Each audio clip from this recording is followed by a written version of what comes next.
Hot new historical fiction publishing in May. Did you know that every month I publish a blog post forecasting next month's hot new historical fiction titles? Let's discuss what I included for May 2025. Up first is a book by a beloved historical fiction author that I somehow have not yet read. I'm talking about Isabel Allende, and she has a brand new book called My Name is Emilia de Valle.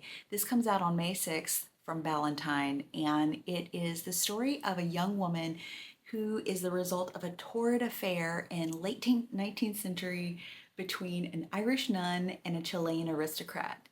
Well, when we meet her as a young adult, she is a writer, an aspiring journalist who travels to Chile to cover the Chilean Civil War, and there she falls in love and meets her estranged father.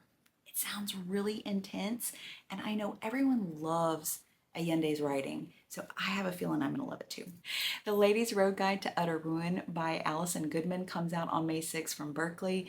This is a Regency era, not romance, but mystery. And it's about two spinsters, two sisters who happen to be spinsters, old maids, whatever you want to call them, who kind of fly under the radar because they're unmarried. As amateur detectives, they try to not only expose crime that's happening in Regency era England, but also stand up for the little guy.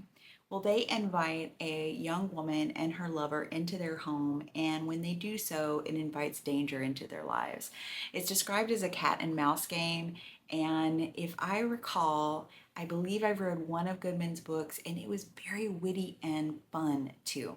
So I think this one's going to be a big hit for folks who like books set in that Regency era. The Butcher's Daughter by David Demchuk and Corinne Lee Clark publishes on May 6th from Soho Press. Soho is a publisher that I haven't heard much about. This is a historical horror focused on Miss Lovett, Sweeney Todd's partner in crime. We're talking about the woman who baked the pies with men inside. London, 1887, an abandoned apartment, a missing young woman, and correspondence in that apartment between the missing young woman and Miss Lovett. It's described as hair-raising and breathtaking. I love a good historical horror every once in a while, and I think this one's going to be right up my alley. The Star of Camp Green by Joy Calloway comes out on May 6th from HarperCollins Focus, and this is a World War I era novel about a rising Broadway star who decides to go tour the American training camps. Well, while she's doing that, she contracts the Spanish flu while at Camp Green.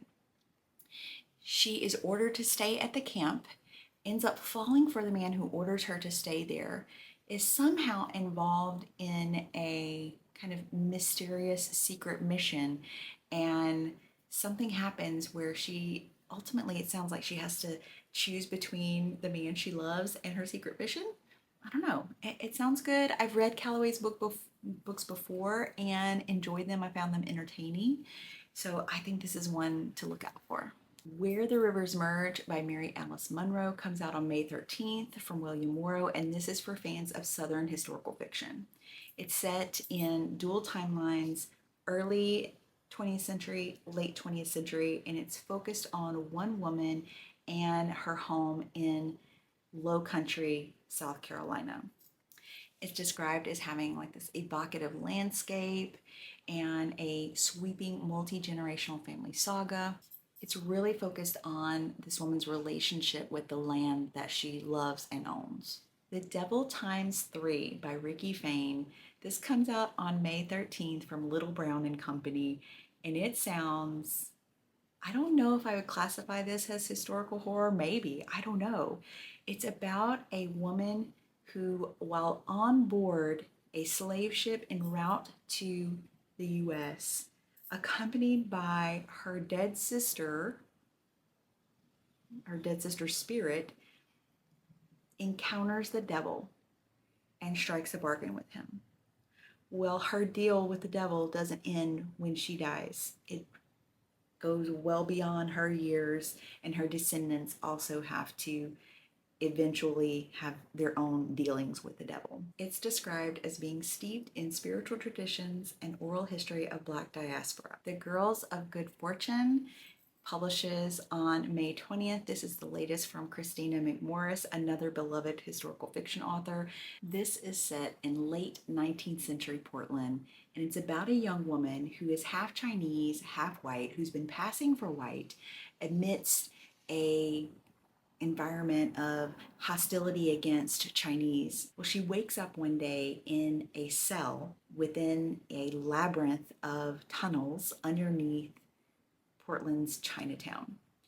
She realizes that she's been shanghaied, a term used at that time when someone who is being forced into some type of forced labor. So when she wakes up, she starts trying to rack her brain, how did I get here? And she starts on this desperate attempt to escape. I know Christina McMorris's work is very beloved. I've read one of her books and it was twisty. And I remember enjoying it, but I remember it being, very just kind of not necessarily all over the place, but it took me on all these different rabbit trails. So I have a feeling that this is going to be similar, and it sounds like a really unique story. The Blackbirds of St. Giles. This is by Lilia Kane, and it comes out on May 27th from Kensington. This is a story set during the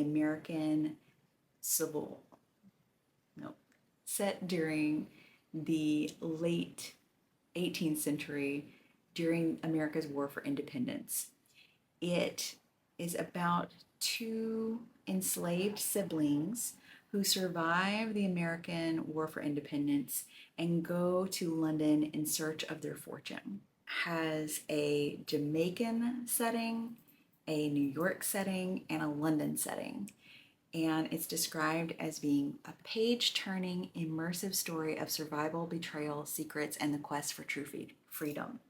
The Martha's Vineyard Beach and Book Club is the latest from Martha Hall Kelly, who everyone loves. This comes out on May 27th from Ballantine, and it's the story of two sisters living on Martha's Vineyard during World War II, and they decide to start a book club for women. It's inspired by true events. It's got a dual timeline, so it's got a modern day 2016 timeline and a 1940s timeline. And it sounds like it's all about community. And I love books like that. And I love a good World War II novel. The Cardinal by Alison Ware comes out on May 27th, also from Ballantine. And it is described as a thrilling novel of friendship and betrayal, focused on the relationship between Thomas Wolsey, the chief advisor of Henry VIII. Written on the Dark by Guy Gavriel Kay, publishes on May 27th by Ace, which is an imprint of Berkeley. This sounds like historical fantasy set in what sounds like medieval France. Not sure, might be a made-up place. It's all about a tavern poet who is described as a rogue who gets caught up in this deadly contest of ambition and power. And I don't know a whole lot about it, but I've been craving a good historical fantasy, and it sounds like this might be it. The Famine Orphans by Patricia Falvey comes out on May 27th from Kensington. This is a book set in the mid-19th century Australian outback. It's about a group of nearly 4,000 Irish girls who were mostly orphans working in the public workhouses, who were shipped to Australia under the guise of going there for domestic work. But what they're really there to do is to civilize the men, mostly convicts, who were sent to colonize Australia. Beyond This Place of Wrath and Tears by Jack Ford comes out on May 27th, also from Kensington. And this is based on the true story of Lee Carson, a World War II female war correspondent.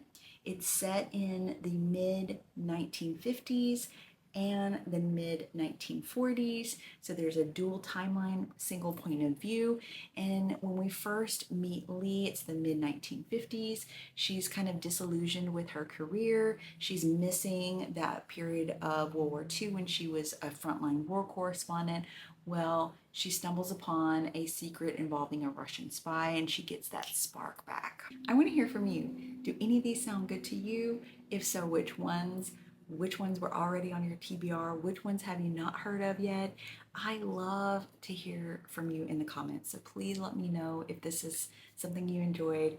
Definitely subscribe, like, save, share, all those fun things. Thank you so much for your support.